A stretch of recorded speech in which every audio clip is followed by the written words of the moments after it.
Best varicose veins చికిత్సనే పొందండి. నొప్పి లేని చికిత్స కోసం సంప్రదించండి ఎబిస్ హాస్పిటల్. నమస్తే గురుగారు. నమస్కారం అమ్మ. గురుగారు, మీరు ఇదివరకు కూడా చాలా వీడియోస్లో చెప్పున్నారు, చాలా రకాల యాక్సిడెంట్లు కానివ్వండి, ప్రమాదాలు కానివ్వండి, ప్రాణాలు కోల్పోవడం కానీ జరుగుతూ ఉంటుందని రాబోయే కాలానికి సంబంధించి కూడా మీరు సూచిస్తూ ఉన్నారు ఆల్రెడీ. అసలు ఇలా ఎందుకు జరుగుతుంది? దీని నుంచి బయటపడలేమా? ఏం చేయాలంటారు మార్గం? వాస్తవికంగా ఇప్పుడు ఉన్నటువంటి పరిస్థితులు చాలా బాధాకరం. ఈ విశ్వావసనామ సంవత్సరంలోనూ అలానే కాదు, మన గత ఎప్పుడు యాక్సిడెంట్లు జరుగుతూనే ఉన్నాయి. ఈ సంవత్సరం ఆ సంవత్సరం వరుసగా ఈ లాస్ట్ వారం అయితే వరుసగా ప్రతిరోజు గత 7-8 నెలల క్రితం కూడా మేము హెచ్చరించడం జరిగింది. అమ్మ పలానా తారీఖున పలానా ప్రమాదాలు జరగబోతాయని. ఎందుకు జరుగుతాయి? తారీఖులతో సహా. ఇప్పుడు ఇంకా కూడా చెబుతాం, మీరు అడగాలి కానీ ఏం జరగబోతాయి. కానీ ప్రజల్లో భయం పుడుతుంది. చాలా చాలా కానీ భయం పుట్టించాలని కాదు గురుగారు, కానీ జాగ్రత్తలు తీసుకోవాలి. ఏం చేయాలో కూడా మీకు తెలియజేస్తాను మీరు అడిగితే. అయితే గత 6 నుంచి 7 నెలల్లో విపరీతమైనటువంటి ప్రమాదాలు, హెచ్చరికలు ఆ కాస్త మోస్తూ జరుగుతున్నా ఈ 15 రోజుల నుంచి విపరీతంగా జరుగుతున్నాయి. ఇవన్నీ మీరు గమనించారు. ఎందుకు జరుగుతున్నాయి, ప్రమాదాలు ఎందుకు జరుగుతాయి అని అడిగితే, మీరు ఏదైనా అనుకోండి, మీరు కావాలనుకుంటే మీ పూర్వీకులు, మీ తాత ముత్తాతలు వాళ్ళని అడగండి, సమాధానం కరెక్ట్గా చెబుతారు. ఎందుకు చెబుతున్నానంటే, ఏదైనా ఒక ఊరు నుంచి మనం బయలుదేరి బయటికి వెళ్తున్నాము అని అడిగితే, ఊరు పెద్దల కన్నా నమస్కారం చేసి వెళ్తాము, పితృదేవతల కన్నా నమస్కారం చేసి వెళ్తాము, జన్మనిచ్చినటువంటి తల్లిదండ్రుల కన్నా నమస్కారం చేసుకుని వెళ్తాం. కాలక్రమేణా మనము పోటీ ప్రపంచంలో బ్రతుకుతున్నాం. ఈ ఆధునిక యుగంలో మనం బ్రతకటం ద్వారా మనకు కొన్ని విలువలు కోల్పోతున్నాం. మీరు గమనించండి, మీరే ఒక వాహనం కొనుక్కున్నారు అనుకోండి అమ్మా, దాన్ని ఏం చేస్తారు? మొట్టమొదటిగా గుడికి తీసుకెళ్తారు. ఎందుకు? ఒక పాజిటివిటీ. మరి వాహనం అని అనగానే మీరు ఎవరు గుర్తొస్తారు? దేవుడే గుర్తొస్తారు. వాహనం అంటే ఎవరు? శనీశ్వరుడు అని అంటారు. మరి ఆయన దగ్గరికి ఎందుకు వెళ్ళరు? అదే కదా మరి. ఆ భయాందోళన అనేటువంటి మనిషిని ఇబ్బందులు పెడుతుంటాయి తల్లి. అందుకని వాహనం అనగానే అది శని మహాదేవునికి సంబంధించింది. మనం చేస్తున్నటువంటి ప్రయాణాలలో వాహనం అనేటువంటిది మనం తీసుకున్న తర్వాత శని నామస్మరణ చెయ్యాలి. ఆ శనీశ్వరుడికి కావాల్సిన అర్చన అక్కడ చేయించుకోవాలి. ఇది మొట్టమొదటిది. చేయించుకోలేదండి ఎలా పడతాలో మనం వెళ్ళిపోవచ్చు అండి. ఏదైనా దైవనామస్మరణ కదా, ఏదైనా గుడికి వెళ్ళామండి, అది మంచిదే, వెళ్ళాము. కానీ దీనికి ఆఖరిలో చెబుతాను ఏం చేసి వెళ్ళాలి, ఎందుకు జరగకుండా ఉండాలంటే ఏం చేయాలని. అంటే అది శాస్త్రము. రెండవది, పక్కాగా చేస్తే 99% మనం దాని నుంచి బయటపడిపోతాం, 100% బయటపడతాం, అందులో డౌట్ ఏం లేదు. ఎందుకు జరుగుతున్నాయంటే 3 రకాల ప్రామాణికాలు తల్లి. ఒకటి శారీరక, రెండోది మానసిక, మూడోది ఆధ్యాత్మిక. ఈ మూడిట్ల విధానాల వల్ల మాత్రమే ప్రమాదాలు జరుగుతాయి. ఉదాహరణకు మనమే ఈ దేహం బాగుందా లేదా, ప్రయాణానికి అనుకూలిస్తుందా లేదా, ఎక్కువ కాలం ఉంటామా లేదా, అనారోగ్య సమస్యలు ఉన్నాయా లేదా అని అన్నప్పుడు ఈ దేహాన్ని మనం ప్రక్షాళన చేసుకోవడం కోసం అనేక రకాల పరీక్షలు చేసుకుంటాం. మనం అంటే ఫిట్నెస్గా ఉన్నామా లేదా, అంటే శారీరక దృఢత్వం కలిగి ఉన్నామా లేదా, ఉద్యోగానికి వెళ్ళాలంటే నీరసంగా ఉంటే మనం వెళ్ళాం, డబ్బులు అవసరమైతే ఉద్యోగం శాలరీ కటింగ్ అవుతుందంటే ఖచ్చితంగా వెళ్తాం. ఇలాంటి చిన్న విషయాల మీద మనం ఎంత శ్రద్ధ పెడతామో, మానసికంగా మనం దేనికైనా సందిగ్ధం లేనప్పుడు ఏ విషయాన్ని సంపూర్ణంగా మనం చెయ్యలేం. ఇది వాస్తవమా కాదా? ఖచ్చితంగా వస్తాయి. మరి అలాంటప్పుడు ఎంతో దూరం ప్రయాణం చేయాల్సినటువంటి వాహనాలను ఎంత జాగ్రత్తగా చెక్ చేసుకోవాలి. ఎంతో దూరం ప్రయాణానికి తీసుకువెళ్ళవలసినటువంటి ఒక వ్యక్తి యొక్క వ్యక్తిత్వాన్ని ఎంత ప్రామాణికంగా తీసుకోవాలి. ఉదాహరణకు బండి నడుపుతున్నటువంటి వాడు మానసిక స్థితి సరిగా లేదనుకోండి, ఖచ్చితంగా ప్రమాదం వచ్చేస్తుంది. రెండోది, అతనికి ఏదైనా సూసైడ్ టెండెన్సీలు ఉన్నాయనుకోండి, ఖచ్చితంగా ప్రమాదం వస్తుంది. అదే వాహనం నడిపేటటువంటి ఆర్థిక సంక్షోభంలో ఇరుక్కుపోయి ఉన్నాడు అనుకోండి, ఖచ్చితంగా ప్రమాదం వస్తుంది. అదే వాహనం నడిపేటువంటి వ్యక్తి కుటుంబ సఖ్యతలు సరిగా లేక, ఆర్థిక పరిస్థితి సరిగా లేక, వాడి యొక్క ఇబ్బందుల్లో ఉండి తప్పనిసరిగా ఉద్యోగం చేయాల్సి వస్తుంది అనుకోండి, ఇది కూడా ఇబ్బందులు తీసుకొస్తాయి. రెండవది, తప్పని పరిస్థితుల్లో ఏదో రకంగా అక్కడ పబ్బం కానిచ్చేద్దాం, ఎవడో కూడా మనిషిని పెట్టి అక్కడ నడిపించేద్దాం అని అనుకుని తొందరపాటు పడినటువంటి యజమానులు కూడా ఈ కష్టాలు తప్పు. అందుకని ఏదో వ్యక్తిని తీసుకొచ్చి అక్కడ పెట్టేస్తారు. అట్లాగే కదా గురుగారు. రెండోది, ఎవరైతే డ్రైవర్ ఉండాలో ఆ సమయానికి వాళ్ళు లేరు, ఖచ్చితంగా వేరే వాళ్ళని తీసుకొచ్చి నడిపించేసి ముందు అక్కడ డ్రాప్ చేసి వచ్చానైనా తర్వాత చూసుకుందంటారు, వెంటనే ప్రమాదం. ఒక్కసారి తీసుకునేటువంటి నిర్ణయం ద్వారా మిగిలిన ఉన్నటువంటి వాళ్ళు అందరి ప్రాణాలు పోతున్నాయి. ఇది మనకు తెలుసున్నటువంటి బాహ్య ప్రపంచంలో జరిగేటువంటి తప్పిదాలు. మరి రెండో తప్పిదం మానసిక తప్పిదాలు.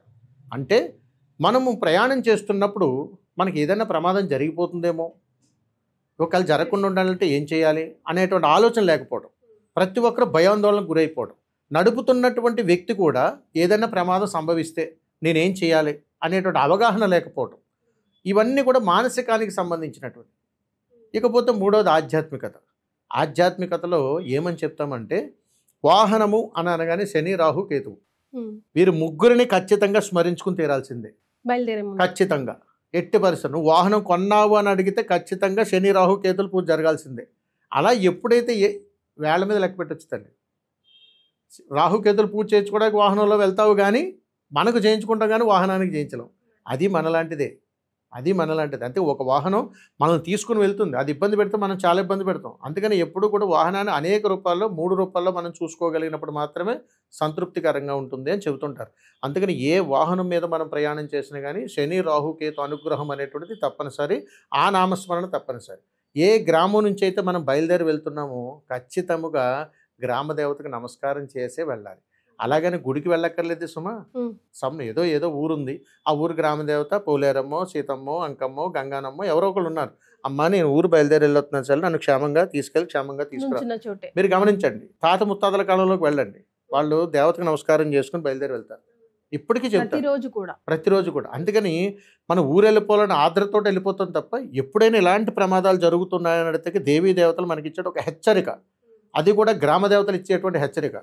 గ్రామ దేవతలను విస్మరించకూడదు. ఎన్నో గ్రామాలు దాటి వెళ్తుంటాం, ప్రతి గ్రామంలో దేవత మనం చూస్తుంటుంది. పోలేరమ్మని తీసుకోండి, పో పో పో అంటది, మళ్ళీ రమ్మంటది. పోలేరమ్మ అంటే అదే అర్థం. అందుకని వెళ్ళేటప్పుడు మళ్ళీ తిరిగి రమ్మన్నప్పుడు అమ్మ వెళ్ళొస్తానమ్మా, క్షేమంగా పంపించు, క్షేమంగా రామ్మ. ఈ వెళ్ళేటప్పుడు మనతో తోడుండేటువంటి వాడు శని రాహు కేతు. అందుకని ఏ వాహనం ఉన్నా వాళ్ళ నామస్మరణ ఖచ్చితంగా చేయాలి. ఇలా కానీ చేస్తే ఎట్టి పరిస్థితి ప్రమాదాలు జరిగే అవకాశం లేదు. గురుగారు, మరి ఇలాంటి నంబర్స్ కొన్ని ఇంతకుముందు కూడా మనం చూసి ఉన్నాము. పర్టికులర్ నంబర్ ఇచ్చేసి పాస్ట్లో ఈ నంబర్ ఉన్న వాళ్ళకి యాక్సిడెంట్స్ జరిగాయి అని చెప్పేసి, అట్లా పర్టికులర్ నంబర్స్ లేదంటే పర్టికులర్ వాహనాలు అట్లా ఏమైనా ఉన్నాయా గురుగారు స్పెసిఫికేషన్స్? అలానే ఉండదు తల్లి. అయితే ఈ నెంబర్తో యాక్సిడెంట్ అవుతుందని ఉండదు. ఇది ఒకటి చెప్తున్నాను, మీరు రాసి పెట్టుకోండి. చరిత్ర తిరగేసుకున్నా ఎప్పుడైనా సరే బండికి ఖచ్చితంగా 4 నెంబర్లు ఉంటాయి.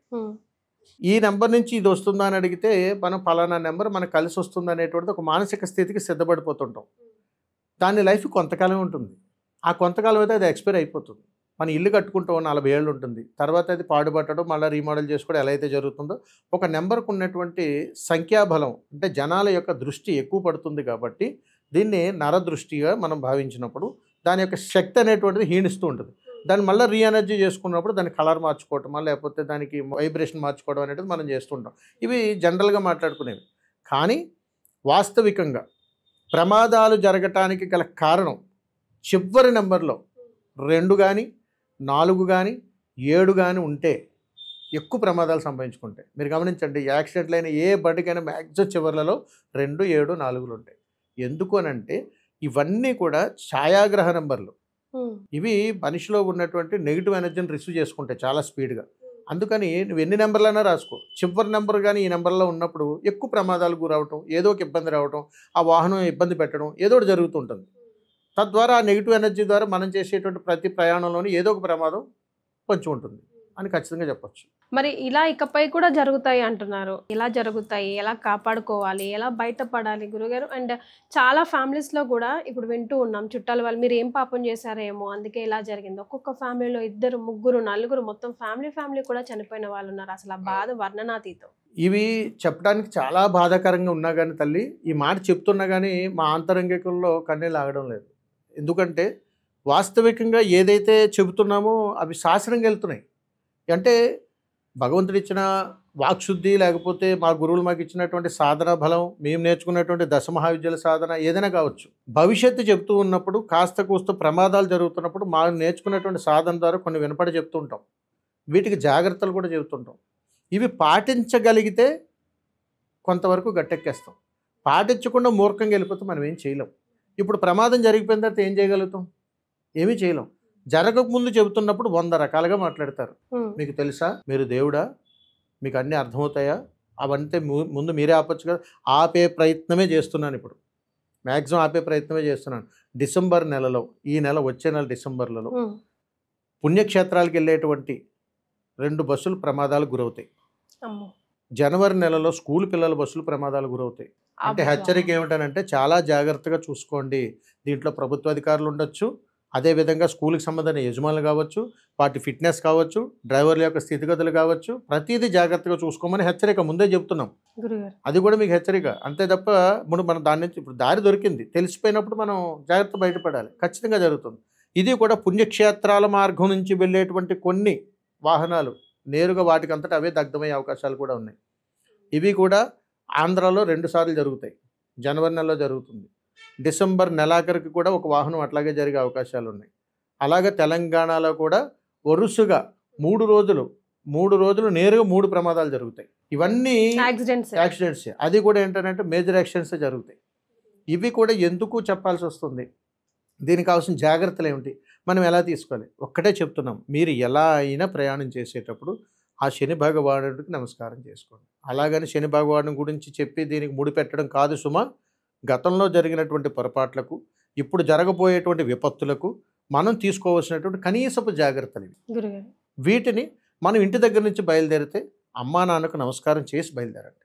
ఎక్కడికి బయలుదేరుతానో కనీసం నీ శ్రేయస్సు కోరుకునేటువంటి మిత్రుడికైనా తెలియజేయండి. వాళ్ళ యొక్క పాజిటివ్ ఎనర్జీ మనం రిసీవ్ చేసుకోగలుగుతాం. వెళ్ళొస్తున్నానని చెప్పడం, లేకపోతే అవసరమైతే నేను పలానా చోటకి బయలుదేరుతున్నానని చెప్పండి. ఇలాగ మనం ఏది కాని పక్షంలో ఒంటరి ఆలోచనలు పరిగెట్టినప్పుడు 10 మందిలో ఉన్నటువంటి ఒక పాజిటివ్ ఎనర్జీ అందరినీ కాపాడుతుంది. ఇలా కనీసం ఇందులో ఒక్కళ్ళన్నా ఈ ప్రయత్నం చేయగలిగితే మిగిలిన కాపాడగలుగుతారు. అందరూ చేయాలని రూల్ అవసరం లేదు. ఒక్కళ్ళు చేసినా అందరినీ కాపాడుకోవచ్చు. అందుకని నేను చెప్పేది మీ 10 మందికి చెప్పగలిగితే, కనీసం ఒక్కళ్ళన్నా పాటించగలిగితే 10 మందినైనా నేను కాపాడగలుగుతాను. అందుకని ఇది ఖచ్చితంగా జరగబోయేటువంటి విధానాలు మీరు నోట్ చేసుకోండి అమ్మా. ఆ టైం మీరు నన్ను ఖచ్చితంగా అడగవచ్చు, అందులో డౌట్ ఏం లేదు. కాబట్టి ముందు జాగ్రత్తలు మీకు ముందుగానే తెలియజేస్తున్నాను. జరుగుతాయి అని మీరు గంటాపథంగా చెప్తున్నారు, కానీ అందులో అలాంటివి ఏది జరగద్దు, అందరూ క్షేమంగా ఉండాలనే అందరూ బాగుండాలనే కోరుకుంటున్నాను తల్లి. అందరూ బాగుండాలి, అందులో మనందరం ఉండాలి. జరగబోతున్నటువంటి విపత్తులను దృష్టిలో పెట్టుకొని మనం పాటించిన కనీస జాగ్రత్తలు పాటించగలిగితే అందరికీ మేలు చేసిన వాళ్ళు అవుతాం. చాలా సంతోషం గురుగారు. తల్లి నమస్కారం.